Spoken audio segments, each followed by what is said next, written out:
All right. Good evening. Good evening. Good evening. Welcome to everybody. My name is Alexandra Mitchell. I'm the manager of education and public programs here at the California African American Museum, or from home or virtual, as I like to say, virtual cam. We are so delighted that you've chosen to spend a part of your evening with us for what is sure to be a very special conversation. Before I begin doing any type of introduction, I want to extend a great thank you to Scripps College. Scripps Presents, our lovely partners for the evening in this program. We couldn't have done this without you all this evening. Tonight is our last major public program for the 2020 season, and we are so happy to share with such an all-star cast of panelists and bright minds, artists, and creatives. We couldn't have thought of a better way to close out this year than with you all. Tonight, as you all know, we are joined for In Conversation, Black Features with Jenna Wortham, Kimberly Drew, and selected contributors, curated and assembled by Kimberly Drew and New York Times staff writer. And Jenna Wortham, Black Features is a rich collection of images, essays, dialogues, recipes, tweets, poetry, and more that together they tell a story of radical imagination, provocative, and gorgeous world that Black creators are bringing forth today. Kimberly Drew is a writer, curator, and activist. Drew received her BA from Smith College in Art History and African American Studies. During her time at Smith, she launched the Tumblr blog Black Contemporary Art, which has featured artwork by nearly 5,000 Black artists. Drew's writing has appeared in Vanity Fair, LUK, and Glamour. She lives in Brooklyn, New York. Hi, Brooklyn. Just a few blocks away from Jenna Wortham. Jenna Wortham is a sound healer, Reiki practitioner, herbalist, and community care worker oriented towards healing, justice, and liberation. She is also a staff writer for the New York Times Magazine and co-host of the podcast Still Processing. She's the proud editor of the visual anthology Black Futures, which we're here to talk about tonight, along with Kimberly from One World. She is also currently working on a book about the body disassociation, for Penguin Press. She currently also lives in Brooklyn. Tonight, Kimberly and Jenna will be leading a conversation with contributors from the book, including Texas Isaiah, Nocesso, and Leela Weinraub. Texas Isaiah is a visual narrator based in Los Angeles, Oakland, and New York City. The intimate works he creates center the possibilities that can emerge by inviting individuals to participate in the photographic process. He is attempting to shift the power dynamics rooted in photography to display different ways of accessing support in one's own body. Italian for no sex, no gender, Nocesso is the Los Angeles fashion house founded by Pierre Davis in 2015. She helms the brand with Autumn Randolph and Erin Hayes. Together, they've created a line that challenges the conventions of fashion, art, culture, and design. Leela Weinraub is an artist and film director that lives between Los Angeles and New York. Since premiering in the 2018 Berlin Biennial and at the 2017 Whitney Biennial, their film Shakedown has toured internationally to various institutions, including MoMA PS1, MoCA, CAM, the ICA, as well as multiple film festivals. Their work is radicalized fashion, as the CEO and co-founder of Hood by Air, the New York-based fashion collective known for luxury streetwear. This is a fashion brand that looks to work around modern people, the rising class of consumers who subvert traditional markers of race, class, and gender, and revel in freedom, lawlessness, and spectacle. As you all may note, ASL interpretation is available this evening as needed. Following tonight's conversation, Karina Lesser of Scripps Presents will lead Kimberly and Jenna in question and answer. And with that, I am so happy and elated to turn this conversation over to the incredible Kimberly R. Drew and Jenna Wortham. And I'm going to stop now, so you all have a great time.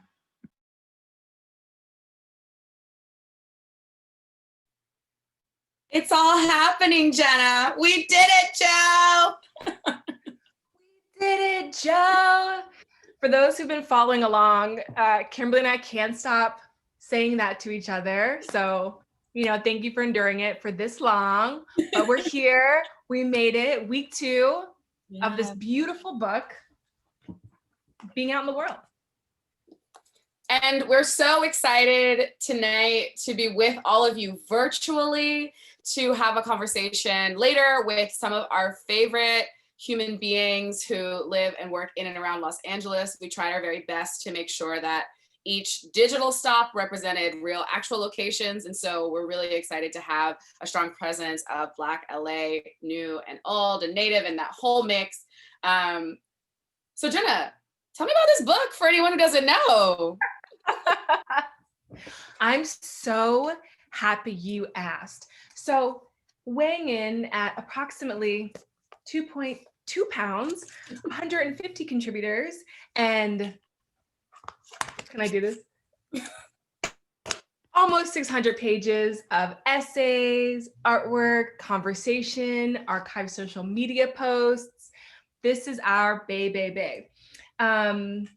Black Futures began as a DM exchange, which is memorialized in the beginning of the book. And those, I know that we have some real deal writers who've been to a couple of these events, so you've heard a version of this before. So I won't go through it again, but just to say though, that this book has really been in the works for so long, for 5 years. Kimberly and I decided to embark on this wild ass journey together and just basically started, I was gonna almost do like pulling from the ether, like we just started, no, but that's not at all how it happened. It was like diligent, curating and just talking to people and figuring out, what made sense in this book, what the prompt was what does it mean to be Black and alive? And again, this idea of Black futures, which is what we're gonna talk about tonight. So thank you all for joining for this conversation. Yeah, absolutely. It started as such a seed idea for both of us, really thinking about the convergence of internet culture, thinking about the advent of social media, and observing the ways in which so many Black creatives on a global scale were connecting and making history literally online and offline, and how to figure out a way to wrap our arms around that. I think many of us know, you have those like tweets that you can kind of remember, or that fashion show that you might have live streamed, but there aren't a lot of easy ways to access all of those things. And I think for both Jenna and I, we were really trying to make this book to begin that process. For us, this text is really an invitation also to join us. It is not a definitive project. It is not the singular definition of what it means to be Black and alive right now. The nearly 200 contributors that we've included are not every single person of note. It's really a book that represents this incredible matrix of people, includes recipes, guideposts, and directives, calls to action, so that we can all be a part of cataloging, archiving, falling in love in the way that Jen and I have with Black culture as it exists right now, and as we hope it will continue to exist in the future. And of course, with no diggity doubt, it has existed in the past. That was so good. For our road show, I'm ready for like the pop-up van. Yes, listen, you have got that down to a pat. Vanna White has nothing on you. Kiki Shepherd. Also that.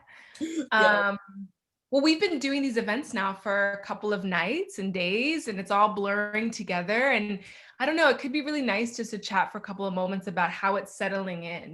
It's in some ways it's so surreal for this very abstract thing that we've been working on in the background that everyone in our life has been hearing about for so long in different iterations and different phases. And it might be nice to just slow down and sit with what it actually feels, the material feeling of having this thing out in the world. And I'm wondering how it's landing for you in your body, which might be a tough question right now, but whatever comes up. Yeah, I appreciate that framing too. I feel like it is so valuable for us to ask those hard questions and then also acknowledge the difficulty of them. Like, I know I personally have felt offended in all of 2020 whenever someone says, "How are you?" Like, how dare you? And so I think for me, it's been such an incredible gift to be privileged with the opportunity to be an archivist and a witness, and not only to be able to do that work, but also to be trusting of our own vision. So much of the book project, as you know, because I'm talking to you, but of course for the audience, has been a real community effort, has been a beautiful, like the most beautiful and romantic tug of war, trying to think about how to stretch this expanse of different versions and iterations and ways of tackling the beautiful mosaic of what it means to be Black and alive and creative. And so I think in this moment, my body is in shock because I've never worked on something for so long that is now out in the world. But I also, yeah, I feel like a sense of content because it is out in the world too. And we don't have to keep sitting. Like, I was like, if I go to one more family gathering and I talk to them about this mystery book that doesn't exist, I'm going to lose it. But yeah, so it feels good in that way. Oh, good. I'm happy to hear that. I have a question for you. So today you made this really cute post that was so many of our beautiful friends and their gorgeous ass families, or their gorgeous ass children or children to be. First question is, can we do a Black Futures 2 that's just babies? Second question is, what, I mean, I when I see the baby pictures, I just think so much about this dimension that I didn't consider, which is the life of books and the life of this book into the future. I like changed my setup, or I added my setup tonight, and I put in Flash the Spirit and Jeff Chang's Who We Be and The Maid in LA that was curated by Erin Christovale, who I want to be when I grow up. And I think about these books as books that I'll have forever. And I wonder for you, kind of similar to the question you've asked me, how you might be thinking about the future life of the book and yeah, what your hopes might be. Yeah. Well, I'd seen some babies engaging with the book on Instagram, and little kids are so funny because they really are, they have no, I mean, they just are all in, I guess. They really just, whatever comes to their mind, they do. And it's such a pure thing to watch sometimes, and there was this one child that was just like tearing through these damn pages. And I kept rewatching the video because it was making me laugh. And I was like, I don't know, it was exciting. Like they were like, and then I asked my good friend, our mutual friend, Tash, to send me a photo of her kids, who I'm very close to, engaging with the book, because I just wanted to see, I missed them and I haven't seen them in a while. And I also just wanted to see them with the book. And she sent a video of her oldest daughter doing the same thing, like ripping through the pages. And it felt great, and I think a lot about the way people have been reflecting to us that this book feels like visiting, a really dynamic art installation, which you and I have complicated feelings around. But people have talked about their experience of the book, but they've talked about it as this very hallowed thing. But also, we did include forms to be filled out and potentially ripped out, and I think it really tickled me to see the book being just worked in that way. And my copy, my main copy is just, I sleep with it. It's covered with body oils, like it's got tabs all in it, highlighted notes. I mean, that gives me life too. So there was that element to it, just kind of observing how kids are engaging with this thing we've made. And then I also just got really emotional because, yeah, you and I talked a lot about our own relationship to literacy and knowledge and discovery, and so many formative moments for us occurred by, just happenstance or coincidence or discovery. We had these moments of discovery. We came across something. I mean, you share that for you, it was like a lesbian sex book in your auntie's house, not to just like put you out there, but you did say it on talks, and I've been thinking about it ever since.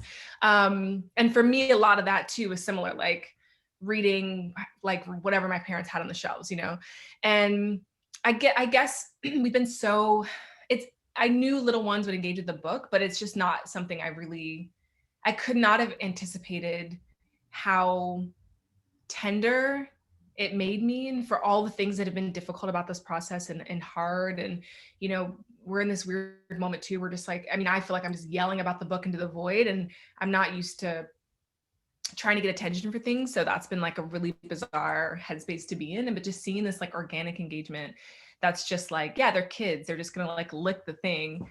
Oh my gosh, it's made me so, it's like, also, I know I'm talking a lot, but the last thing I'll say is it's also made the capital F of the future of this project lowercase for me. Like the future is just right now. It's like these kids are engaging with it. They're going to have in their house. They're going to grow up around it, which other people have reflected to us, how good that makes them feel to know that this is a tome that the kids in their house will come back to as they grow up. Feels amazing. I love that. I love it. Yeah, I love that, like that thought of the like connection and the intimacy and the reality that like it went from what was many Dropbox links on our side, many conversations, many studio visits, many explorations and visits to cities like Los Angeles and Chicago and Johannesburg, and being able to, in a, of course, pre-pandemic world, really learn from people and really enter into each of those spaces with like a particular level of vulnerability. I think for both of us, we've thought so much about the insistence upon taking ourselves seriously, and really holding on to the fact that we deserve to be recorded. And I wonder if you could talk a little bit about, I mean, because the idea, okay, so let me back up. The idea for this book was Jenna's. So what I'm getting at is, well, that's not the whole story. I love that as a narrative because No. it's true, first of all. And I think it is your genius in saying, okay, there needs to be some sort of project that begins to wrap arms around this time. And I think it's really important for anyone who is generous enough to spend their time with us. Thank you so much to all of you watching, to really hear that truth, is that it was a really ambitious idea that you had, and you took on the humility and vulnerability to bring it to me. And then it became this whole other thing. There was no us before this book. And so I wonder if maybe we could either both talk, or you could talk a little bit about like why it's important, and maybe for, especially for folks who might have the book or are considering getting the book, or considering even, fuck the book, considering their own relationship to their own personal archives, or making a film, or starting a fashion line. Why that impetus is important. Yeah, I would love to hear us both on that actually, but I can start a little bit if you need a moment. Just for the record, I want to say though that this book really is such a product of the two of us. And it's true that I reach out to you. It's true that I asked you to lunch, but it's also true that the real idea for this material item that we have in our hands, and hopefully a lot of people who are watching have in their hands and flip through while we're talking. One thing we've been doing too is like dropping page numbers in the chat during these, which is really fun when we reference something. But you know, it didn't really, like I had a portion of it. Like we really did go half on this baby. Like I had a portion of the information, the genetic material, and then you had the other bit of the information that was really needed to bring it together. And you know, I wasn't thinking that ambitious. I was just sort of really thinking about what excited me, you know, and I do think a lot of my own practice as a writer and as a journalist has really been about making those connections. It's not really about like trying to fill a lack. Like I didn't feel like, you know, we were so inspired and moved by the Black Book, and that's just this incredible assembly of materials by Toni Morrison. I was almost going to call it a yearbook, and it's not that, but it actually is audacious. Like it pulls you in. It's just such a record of this incredible moment in time in the 70s when, you know, you just had all these, you know, Black folks working in these different realms and interacting and collaborating and doing things. And at the same time, you know, there are a lot of newspaper clippings. And so Toni Morrison's kind of showing this juxtaposition with this incredible flourishing and excitement and freedom feels with also the lived materiality of Black people in this country. And it really moved me. And I think because I was spending so much of my time reporting on and writing about social media, and, you know, for my day job, that was very much, it was pretty like, it didn't capture the fullness of what I was into. And I also didn't kind of want to try to do that for the Times. And when I tried to do it, it came off as really tone deaf, because I think the Times, you know, it's just hard to encounter, you know, works that feel like they're about community. It's different now, but this was like 2015. So in 2015, it just felt invasive in some ways to come upon this story about Black culture on social media. I don't know. It didn't feel like I didn't feel good about it. And so, but I was like, this feels really exciting. And what would it look like? And I'm open and I know nothing. So that's why I reached out to you. It's just like, this could feel really dynamic. And I think it's like, I feel like I had that like spidey sense in my stomach that was just like intuition telling me this was worth pursuing. But I'm curious to hear about, you know, your experience of that as well. Yeah, I mean, I think you say yes. Mm-hmm. Yeah, no, I think I can completely underscore a lot of what you're saying as well, just from a personal standpoint and observation. I think it's been even more highlighted in this year, especially over the summer, where there has been this awakening moment and this reckoning moment, and very much a call to arms, I think, for Black creatives to, one, keep up with production schedules that are completely unreasonable, but also to be tasked with not only surviving a moment, not only feeling that moment, but being able to create artwork that responds. And so I think I know I'm fatigued. I'm fatigued from my friends. And I think a lot of that fatigue really does come from being edited and being squeezed into margins that still very much exist, even though everyone's like, we're gonna platform Black people now. There's still so many engagements that I've had behind the scenes over email or over Slack channels where there's a performative nature to participation as part of what it means to survive as a writer, because you have to participate, like invoices need to get sent. And so I think with the book now coming out, it feels like such an additional gift to know the unique responsibility that we had as editors to receive, to curate, to engage with each of our contributors in the way that I know I did my best to make sure it was like the softest and most thoughtful. But also that it could be a space, hopefully, that folks could have a little bit more room to be themselves. Because I know anyone who's out there who has, you know, it's like that joke where it's like, you don't actually know this Black person you work with. You know, it's like, it's this mediated version. Like, I think we all have that version in culture. And so I hope that this book will also afford people that opportunity in their own personal kind of interaction with the text, to sit more comfortably with themselves, to find a posture that allows a lot more room for self-love and self-regard. And that's why I said yes in the first place, but it's just dope that 5 years later, like, one, I'm still madly in love with this project, and two, it was just the right thing to do. Like, we wanted from the top, I was about to start quoting WAP, which I really don't want to do. From the bottom to the top, we made sure that like almost every single hand that touched this book was a Black hand, which is like all the rage right now. But we were doing it already. And so it's this very kind of like 360 full circle, delicious, scrumptious ham hock of a moment. I said ham hock for you. I felt that so deeply.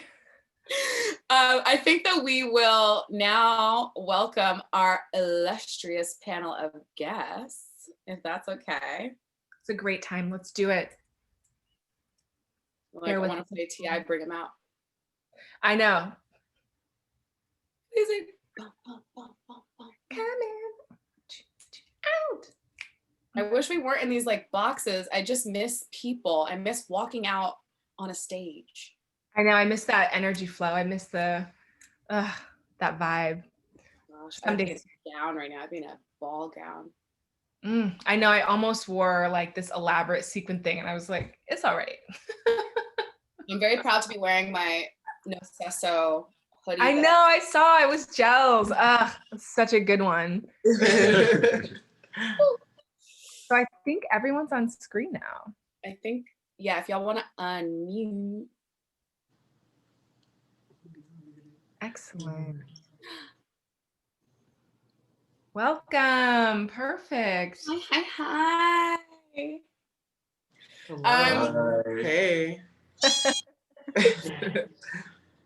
So let's start with introductions. Does that feel good? Can everyone say who you are, what you do, and then also where people might find your work in the book? Mm-hmm. You want to call on someone, Kimberly? Whoever speaks first will speak first for the rest of the event. Go. No, just kidding. Texas Isaiah, would you mind going first? Of course. It is such a privilege to be here, by the way. I was just sitting here and I love your love.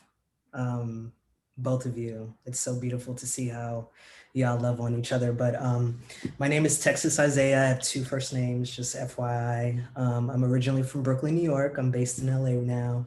I'm a visual narrator / photographer, and I believe you can find me on page 180. I wrote about the fabulous Aya Simone, who is a Detroit-based artist.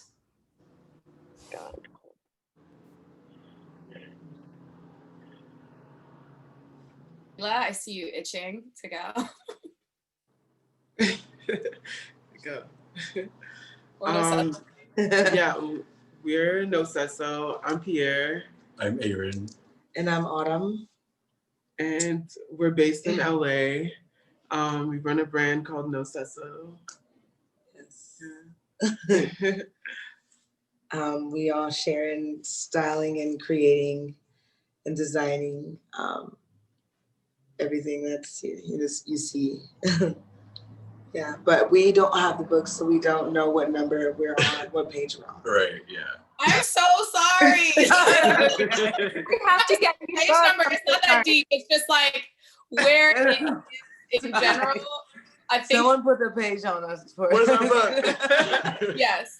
The majority of the images there it is. Thank you. are from the Getty presentation. If y'all want to talk briefly about that. Yeah. So the imagery that you see in the book is from the Getty collection that we did, and it was inspired by like going to the Getty and seeing all of like the historic artwork that they have in the museum, and not seeing any Black people in any of like the historic paintings. So we wanted to create a collection that was avant and showed really elaborate gowns and like hand couture pieces with like our like representation of what the paintings were.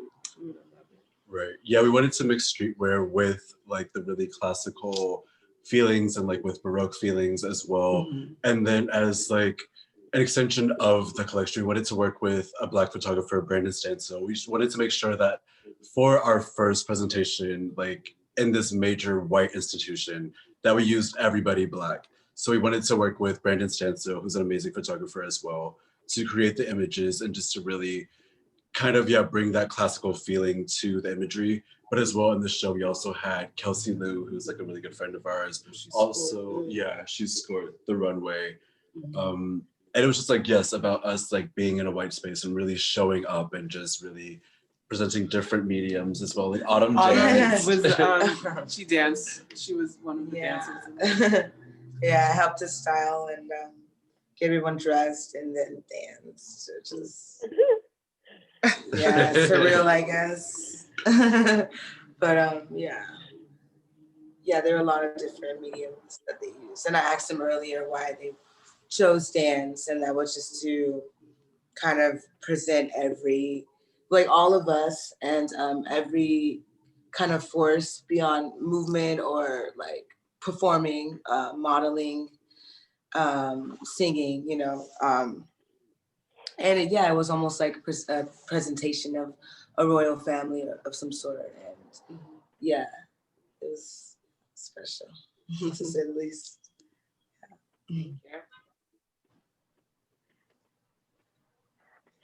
I'm Leela. And can you guys show me the page? Yes. So that's like an image of mine from like a work of photography that I started when I was like 22 years old and maybe isn't over yet. Yeah, I forgot the list of things. I am a director. Yes. And an artist and like a fashion person sometimes. And you could watch the film. Did you say where? Yeah, you could watch the film right now on the Criterion channel. and on my website. But so that's from like a body of work called Shakedown, and there's a documentary film that I think everyone should see. Everybody needs to see Shakedown. I watched Shakedown like 3 days in a row when you were doing the early screenings mid-COVID. Really? It's like, again, once more. I think it's a good like late COVID return too. Obsessed. Jenna, do you want to ask our next question, or I can keep going? Sure.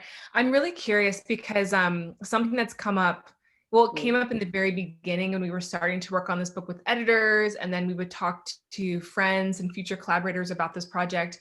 We would, we're very curious about what the phrase Black futures invokes for you, because we've just gotten so many answers, and it's just really interesting to think about, even though that it's, we're figuring it out together, kind of what it means. It seems like it also can invoke something specific for people. So I'm curious what you thought when we first reached out, or what you imagined the project to be, or expected to be in it. Text Isaiah, do you want to start? Yeah, sure. I believe I received that email in March of 2019. And so, I think just when I think about the future in general, like I'm very much focused on the now, and also in consideration of the past, because it for me, the future looks like what kind of like labor or evolution or intention and care is happening right now. And so when I was asked to write about Aya, which was actually very special for me because one, I was happy not to be asked to contribute visual work. I was very like pleased to, be asked to contribute, something that, I had a lot of fear around, which, I think write-in, a lot of people have a lot of different relationship to the sort of gesture of write-in. I was just trying to like, figure out like how I would write about, this brilliant person who is my sister and my sibling and my family in 250 words, right?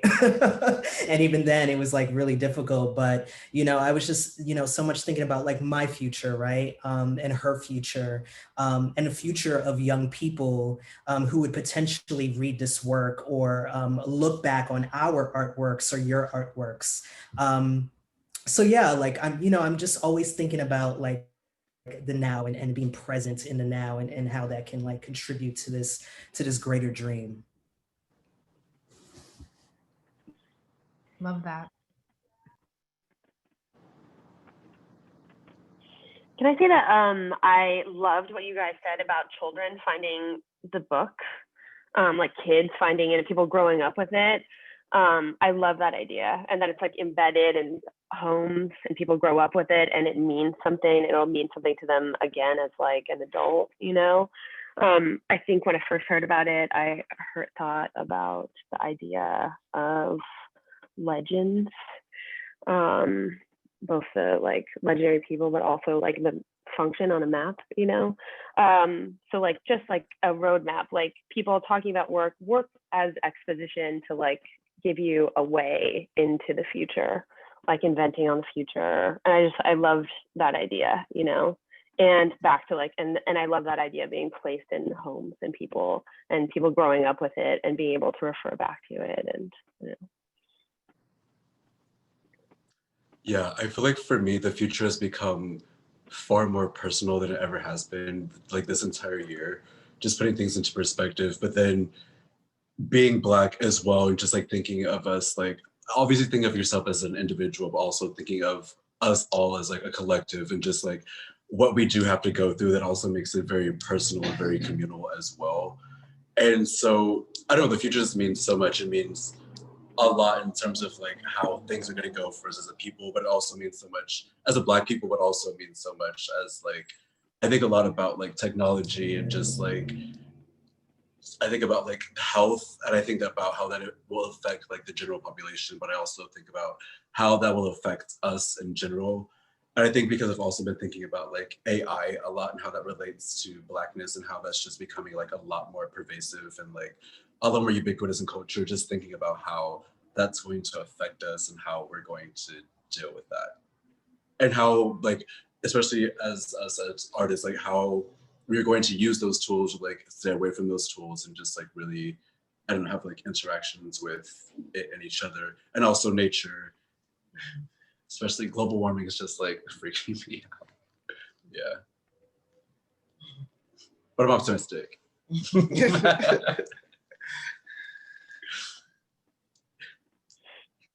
I love that spiral. I feel constantly on the where. And like you said, that offering of the legend, I feel like that's something that we might steal, but I will fully credit you every single time because that was nothing but poetry. One of the things that we've because both of us are, I mean, everybody on this panel in one way or another is queer, and I think that's important just to like say out loud. We are, especially Jenna and I as co-editors of this text, are really interested in queer lineages, queer genealogies, and especially Black and queer mentifact, and making sure that our stories are told privileged and respected and regarded. And some of the incredible feedback that we've gotten thus far is that the book is very queer, which like, yay, our baby's gay. And I wonder if, because all of you, aside from, of course, your connection to Los Angeles, are all incredible archivists, adorners, and really a part of constructing, especially the ways that we will recall Black queer identity in this moment. And I wonder for each of y'all, if you could talk a bit about why it's so important to adorn or archive Black queer stories. Yeah, I'll just leave it there before I get into like 3 follow-up questions.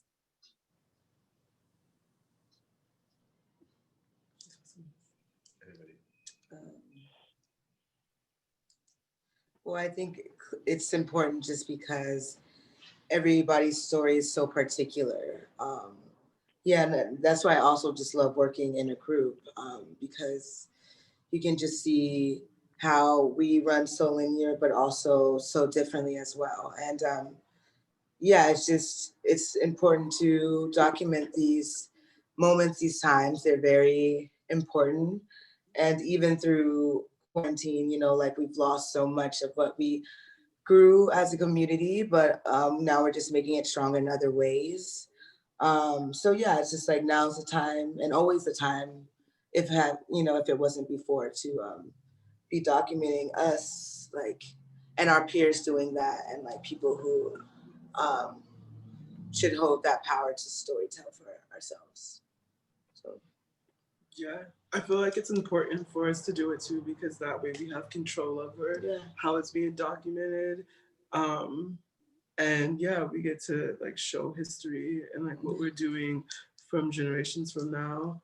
And that's to why accept it's really and important. acknowledge it too, to embrace that we're a part of it, and that we have to take hold of representing it and honoring it. So yeah, I think piggybacking off of everything, it is really important because we should be in control of our own narratives, because not only are we like a minority in like the United States and Western culture being Black, we are especially being Black and queer. And so, but at the same time, it's like we're incredibly visible and we're incredibly like taken advantage of. So it is really important for us to be able to really, own those narratives with complete intention and complete like power. And that's something that I love about us as well. Like we have complete control over like everything that goes out, we like want to make sure that we like see everything. I think it's important for everybody. And I know like one conversation I was having like a few days ago with one of our like trans friends, and also talking about just like gatekeeping our community a lot better. And not that we have to like have full-on segregation, that's not what it is, but I do think that we need to be a lot more careful of our energies. We need to be a lot more careful of the people that we allow to interact with us and like be in our space, especially if they're just taking and not giving back to us in any kind of way. That, you know what I mean? And at the very least, making sure that we are protected and that we like are taken care of, because nobody does that for us except for us, you know what I mean? So it's like, why would we like continue to like, and not, I don't know, why would we entertain any energy that isn't symbiotic?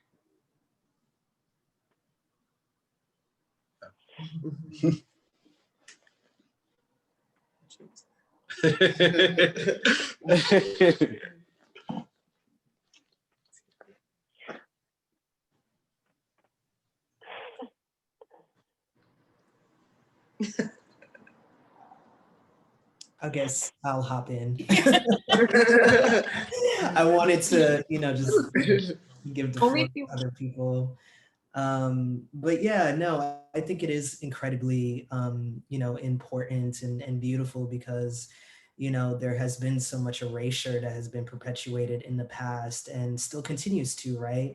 And I think personally, when I think about control, like I would like to sort of step away from, that aura or that portal because, I guess something that I really try to do on a daily basis is to share, whether or not it's a platform or a space with other people to sort of contribute their own individual experiences within queerness because it is so vast, right? And knowing that, we can easily sort of like, sort of piggybacking off of what Nocesso said, we can easily sort of, take up positions of gatekeeping, even if it is not, being done maliciously. But yeah, it is incredibly important to, just to document and to share and also to be a part of, right? For the people who are sort of creating these spaces to be a part of and to be at the forefront, of these stories because I can't tell you how devastating it was for me to find out about so many people so late. So many people who, had passed away, so many brilliant people who, if they were still here, like I think about, like, I imagine, like, what this world would be, and I'm so blessed for their presence, but I'm also, so still heartbroken that they were taken away from us because of epidemics, because of, sickness, because of violence, right? All of these things. And every day is sort of an activity to really call their names and say their names and to pray in their names and to walk into their footsteps and also to just be better as well. So that's why it's important, always.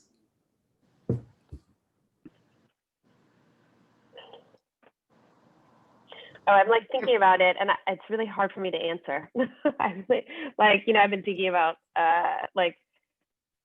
there's I feel also like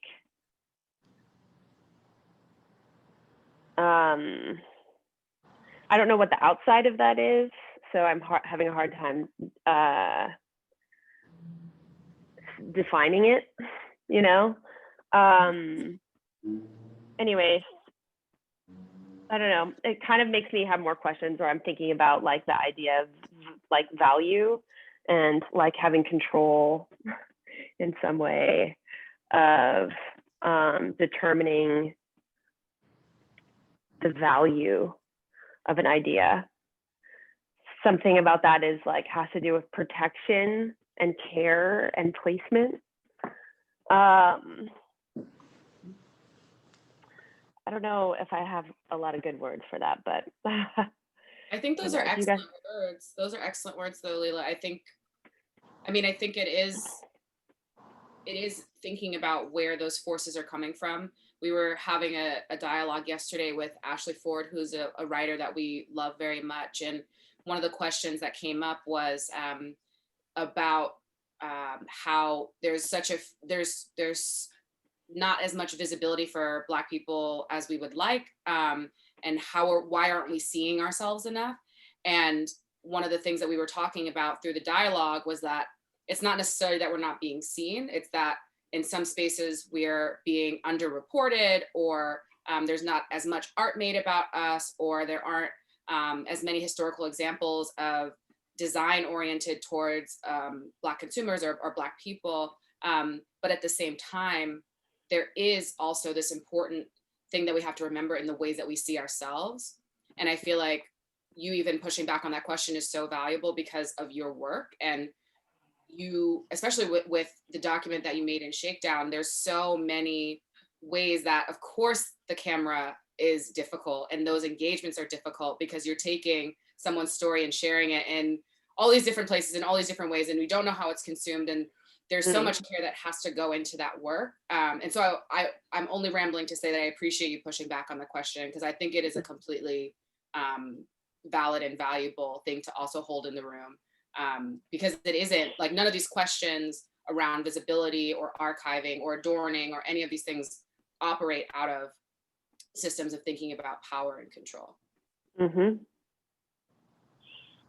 Yeah. And ownership. Yeah.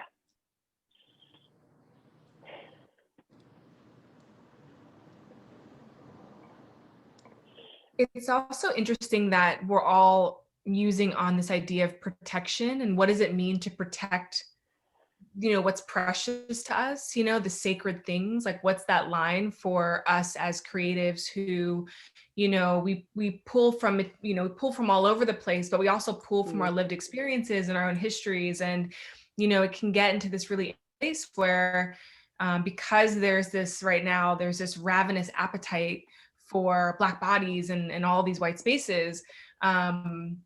You know, these are invitations that go, but they are precarious, you know, as much as they're exciting and as much as we're all rooting for each other and cheering for each other. I'm really fascinated by this kind of conversation we're tiptoeing around as well. Or kind of edging around too, about like, you know, we're figuring out how to walk those boundaries. And there is a lot to visibility that's intertwined with vulnerability.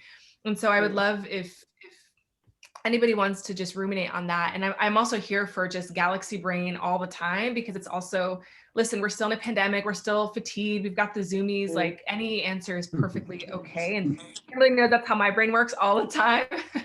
So if there's anything relevant there, I mean, just thinking about how do you protect yourself as you know, continue to get more visibility, and how do you think about kind of drawing those lines between what ends up being commodified and what still feels really, really precious about your practice. Is it okay if I try a little bit of that? Like, I was thinking about, you know, with visibility, the opportunity to like invent on an aesthetic and have the politics of like whatever, or the charge of your work really also be part of the aesthetic exploration, you know? And I'm talking about that as opposed to like a commercial aesthetic, you know? So like in these opportunities for like visibility and showing work, what is the like deep kind of like conversation that we're having with each other about the aesthetic that's being created, you know? Like if there is freedom and if there is access, what do you do with that freedom? You know, if you have freedom to tell whatever story you want in whatever way, like, does it actually look different? Does it sound different? Is it told in a different way? Is the structure different, or is it just like kind of a similar narrative, like in a similar place with like different actors? And then at that point, do you really just become an actor, you know? So like I am thinking about like that exactly, like the aesthetic challenges too, because that's where all the feeling is and like the emotion. And yeah, I don't know. I was thinking about that. And I don't know. You want to, maybe I was like thinking about that and in your book, and did you guys like, is that part of it, or I don't know. Yeah, no, I love what you're saying. So don't backpedal. It's just where everyone's thinking, I think. Zoom is trash also, just like for the record, hate Zooming. I like it. It's nice. We still get to see each other right now. Yeah. I struggle with it. I really like body language. I mean, I think, and maybe this might not be what you're saying, and anyone else, like, feel free to completely cut me off, but I wonder in that conversation what it means to not make space in like the kind of like cheesy way we say it now, but like, are you fighting for the thing you want to see? So let's say like an aesthetic is the thing you want to see. Are you fighting for that? Or are you fighting to be present and be accepted? Or are you fighting such that any person who comes after you, no matter what their aesthetic is, has the room to create and to expand and to drive? Because I think sometimes, I know I personally get frustrated, especially in the context of visual art, where there's a way of presenting and then everybody's doing that. And it's like, no. the whole point is that we're continuing to challenge each other, and it should be this like cipher, and like you hop in and you hop in and you hop in, and it should be this really bombastic kind of thing. And it's not just about being the best at painting or the best at this. It's really being the best version of yourself doing this thing, such that everyone else also can show up and do the best version of themselves at that thing, which might not be what you're thinking, but that was kind of. No, I love that idea. Yeah, going through my mind. Mm-hmm. I think for us that really, really resonates because, I mean, that's our literal existence. It's all based off of like aesthetics and what we create. But I think the particular aesthetic isn't what's important to us. Like one thing that we talk about a lot, especially recently, is like intention and just like doing everything with the intention. So it's like, what are we trying to say with the image that we're creating? Especially because we are like, I mean, obviously we're always trying to celebrate Black bodies, but it's beyond that. It's like, how are we trying to do that in this moment? What does this mean? What does this posture mean? Like, how does this like flow in the body? Like, what does that mean in the context of like everything from like lighting to like cinematography to just, yeah, the entire package.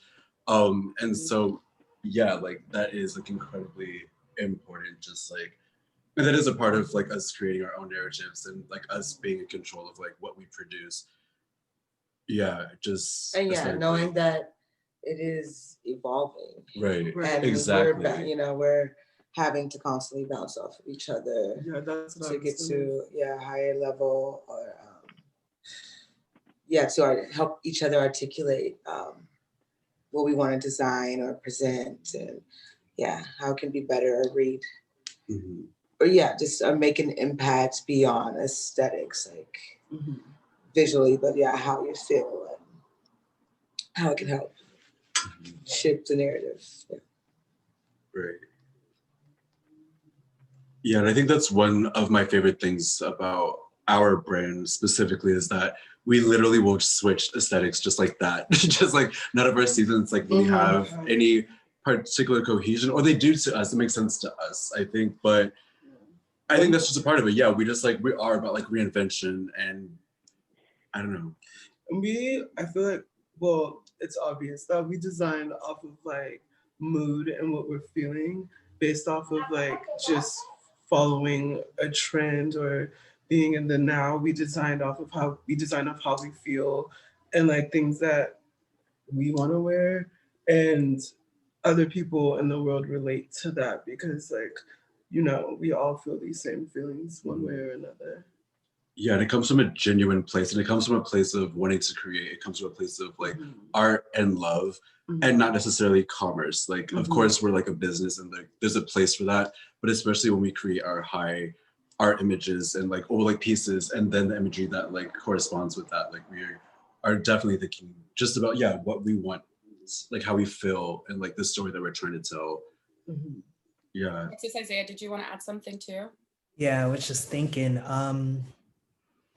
I've been wrestling with how like aesthetic is sort of like transferred between or in between personal work and editorial and commercial, personally speaking, because I feel like those two latter spaces, you're sort of in communication with other people, and often, I guess, the way that in which I would like to work, which is sort of how everyone has been brought in this year because of COVID-19. So really small sets, right? Like, have 30 people running around for like really no reason, to be honest. All you need are like the primary people to be present, and how much, or, not how much, but the ways that I had to fight for that aesthetic. And I think when I say that aesthetic, I mean like really minimal, right? Using the sun as like the primary source of light, or like, being looked at in a very particular way because I just have my camera and a backdrop. And, I have to like sort of answer to these questions on like, okay, well, where are the rest of the materials? And I'm like, we have everything that we need, right? But how much that is such a part of like a queer aesthetic. Is like using what, elements are available, like at least, in the genesis of the narrative because of scarcity, but also sort of relying on this thing because it challenges you all the time and because you don't have control over the thing, right? but I've just been thinking about that in terms like of just like aesthetics and developing aesthetics and you know, sort of considering like what is new and what is not, and what is sort of, I guess, being refurbished in some way. And I lost like my track of thought because I think that we something else had been mentioned in the question, but my memory fails me. You're perfect. Don't change a thing. Yeah. Thank you for that offering. I just want to, sorry, just behind the scenes for the CAM team, where are we at on time? Can someone just let us know while we're I think working? we can do, I think if you have one more question before we go to Q&A, I think that would be, I told you I was going to be the spiritual timekeeper, babes. I got know. you. I got I you. literally, I'm so bad at time. It's like actually sad. And you know, what has linear time done for Black people? But I Also, truly live on secret time. Oh man. Ooh. What were we talking about? Okay. Yes. So for the final question, and again, thank you all so much for joining us and taking this conversation in so many different and interesting directions. Now I'm going to be thinking about trailblazing in a completely different way. I have been thinking a lot about pleasure. And I think that we're living in a moment where many people are like, how are you caring for yourself? Like, what's your self-care routine? And I am all here for that. But I wonder, a step beyond that, maybe if we could each talk about some of the things that bring us pleasure right now. And it doesn't have to be like ushy-gushy pleasure, but just like, what is filling your cup, spiritual or otherwise, in this moment that you feel comfortable sharing with our audience?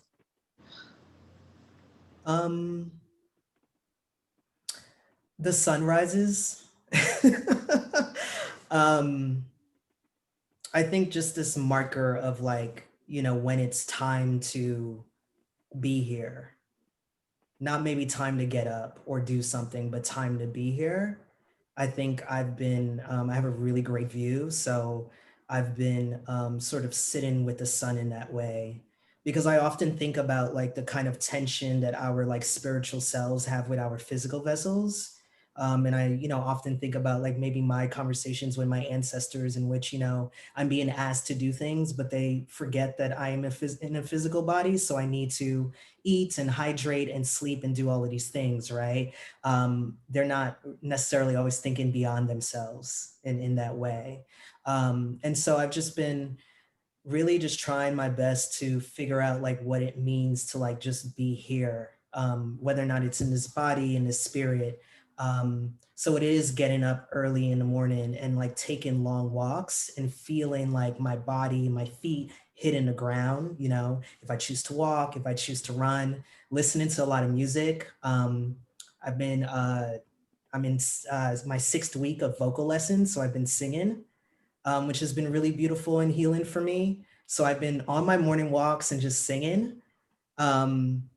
And just being like, and just feeling everything that my body's feeling, right? And I'm not gonna say that that's always pleasurable, because it's not, but it reminds me that I'm here. And I think there are days when I just don't really know what I need. And that's really hard to communicate, right? For so many reasons, because of capitalism, because, you know, you want to show up for yourself and for your family and for your friends, right? But I think that there's just something about being present and knowing that I'm present, or trying to be present, that has been a major savior for me. Yeah.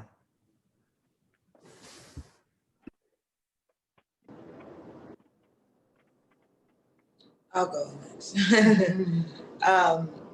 I think for me has been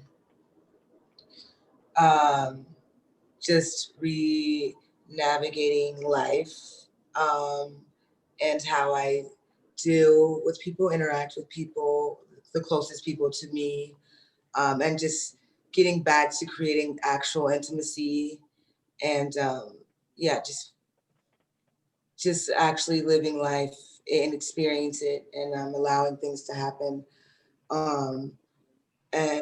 Yeah, just creating closer bonds and having to push myself to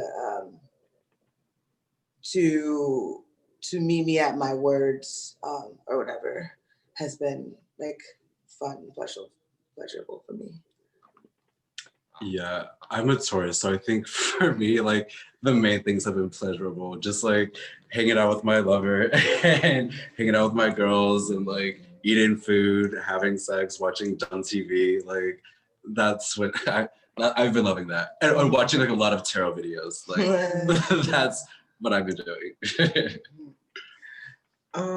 I would say my pleasures have been, yeah, like intimate moments with y'all, and like feel like we've known each other, but I feel like the pandemic has like made us like learn each other on like completely different levels,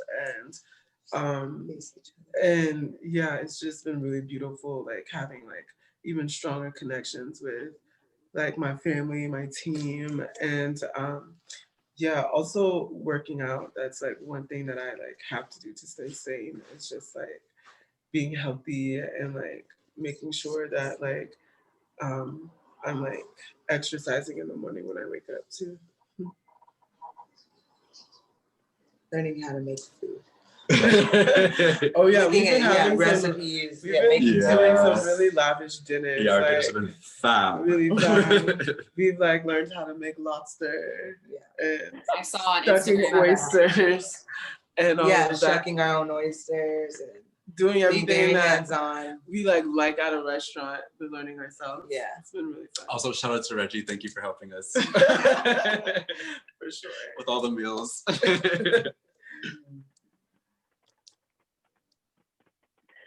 it okay if I have the goth one and I just like say no pleasure until no pleasure until there's a vaccine. No, but the book, when I get it, will be my pleasure. It'll be my pleasure to see your book. And I'm a Capricorn, so work. That's you. That's real. Well, thank you all so much for sitting with us and offering your tacit wisdom. And I hope everyone who is watching or will watch this takes the time to follow everyone's work. Congratulations. Thank you. Thank you. Congratulations. Congratulations so much. Thank you for having us. Yes. Of course. Thank you for being our guest. Thank you for your Mhm. thank you for your bounty. I mean, we're honored, really honored. We're honored.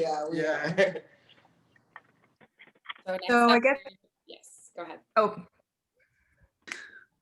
Thank you all so much. I am Karina Lesser. I'm the artistic director of Scripps Presents, and it's been such a pleasure to bear witness to this program and to partner with Cam on making it happen. And I have the pleasure of sharing some of the questions that have come in from our audience. So you actually talked at the beginning of this program a little bit about your desire to make each of these virtual events rooted in place.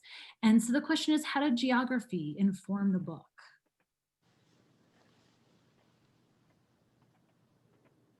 I really love that question, Karina. Thank you for asking it, because I was actually thinking about how important it was for us, even when in creating this virtual tour, in thinking, partner, specific cities that had meaning to us, and then inviting people in from those cities, even though we're not together. It's like there's something so nice about knowing that we're in Cali tonight, we're in LA, and that's not exactly answering your question, but I've just been meditating on how meaningful it is just for me to have that skylink down to the ground, because everything is just so ephemeral anyway. And so it's just been really nice to be like, we're here tonight, and then tomorrow we're going here. And it's been really bringing me a lot of joy. But with regards to the book, I can hop in here. I think for both Jenna and I,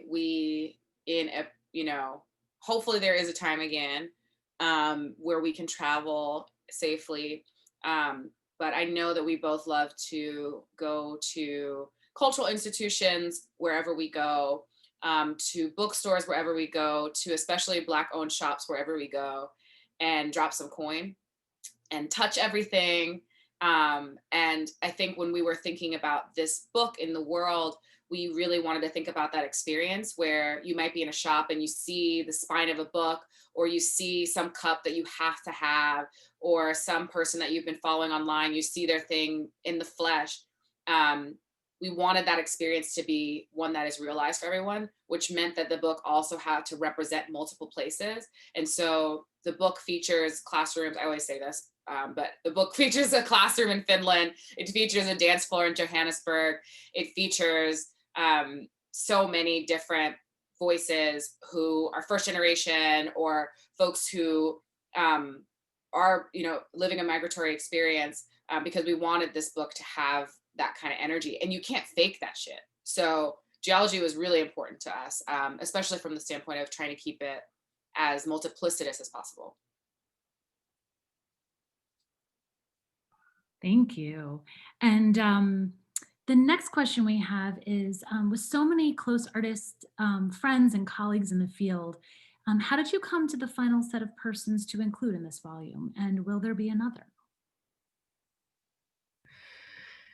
Oh gosh, it's funny because there's just so much more that could have gone into this book. And I guess that's exciting too, and expected too, because of course we are so vast and expansive, and Kimberly and I are limited by just even what we encountered and what we were able to surface, and we had a tremendous cohort of people who helped us think through some of these bigger questions, like what should be in this book, what makes sense, what are we missing, what are they interested in, and it was still hard to get our arms around every single thing we wanted in the book. So the final list was a combination of things that came in on time, things that we were able to wrap up on time, and then just actually like a finite deadline, and an actual density of the book. Like it kept getting bigger. And at some point we had to just stop collecting, if that makes sense. So we just kind of started, it was like this very spiral, upward and outward experience of just kind of pulling things in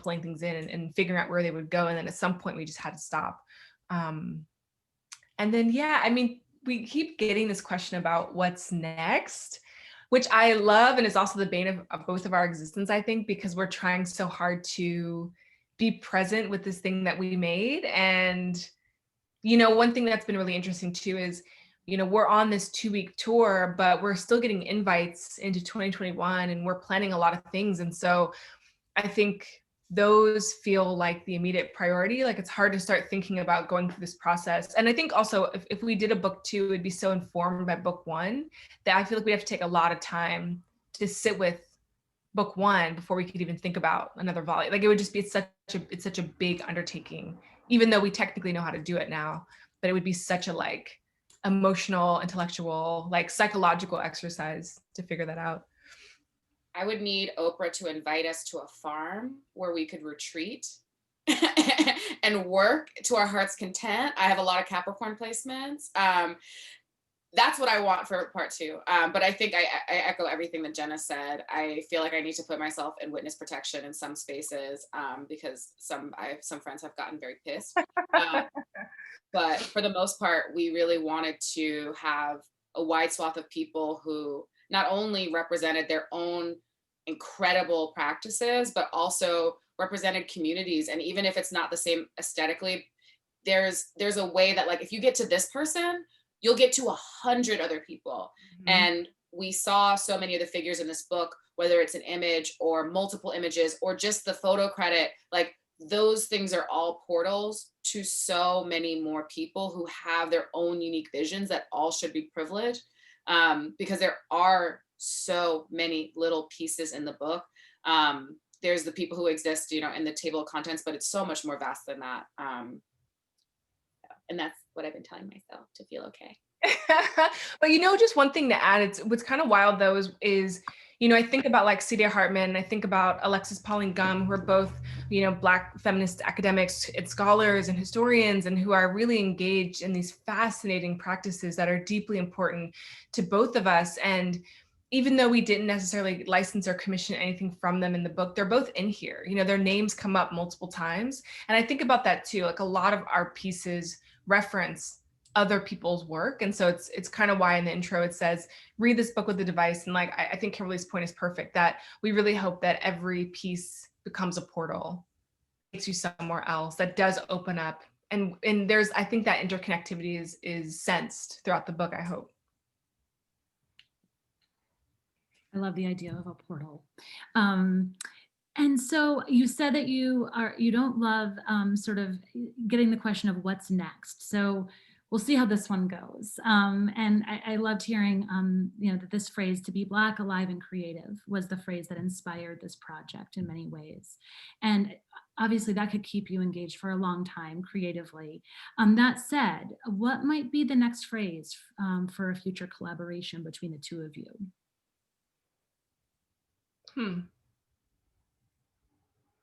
Or it could be a word. It doesn't even have to be a whole phrase. Whoa. That's a hard question. That's a hard question.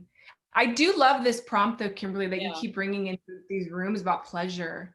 You know, like there's something so savory about, because everybody had such a different response to it too. And I'm obsessed also with just looking on a product of books or something that touches on that. But I don't know, I think these notions of this sort of, you know, this kind of feeling of our lives is really interesting to me as well.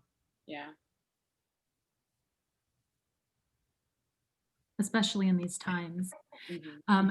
The tactile feels all the more important. I want to thank all of you for being in this virtual space with us, and I'm pleased to turn it back over to Alexandra, who's going to close things down. Incredible. Thank you, Karina. I want to just say thank you again to Kimberly and Jenna for this incredible work. Thank you to all of tonight's panelists for your generosity in spirit and in work. And thank you again to the incredible Scripps team. Tonight's book is available via SON Books, a local Black bookseller here in Los Angeles. So please support them and purchase the book online. SON is incredible. We love them and we're thankful to them for partnering with us tonight. Thank you to all the attendees. If you have joined us for any other night in 2020, I can't thank you enough. Your commitment and engagement is what has kept us going here at CAM. I want to send a deep special thank you to my partner in crime, our incredible Deputy Director, Cameron Shaw, for all of her help and work and support this year. I could not have done any of this without you. I can't thank you enough. And thank you to all my CAM colleagues. From CAM to you all, we wish you all the best in health, peace, love, and prosperity. As this year comes to a close, we hope for better in 2021. And we look forward to seeing you all in the new year. This is our last program for the year, so cheers to that. I couldn't have thought of a better way to do this. We love you all. Thank you so much. And everybody have a great night. Love you guys. Thank you.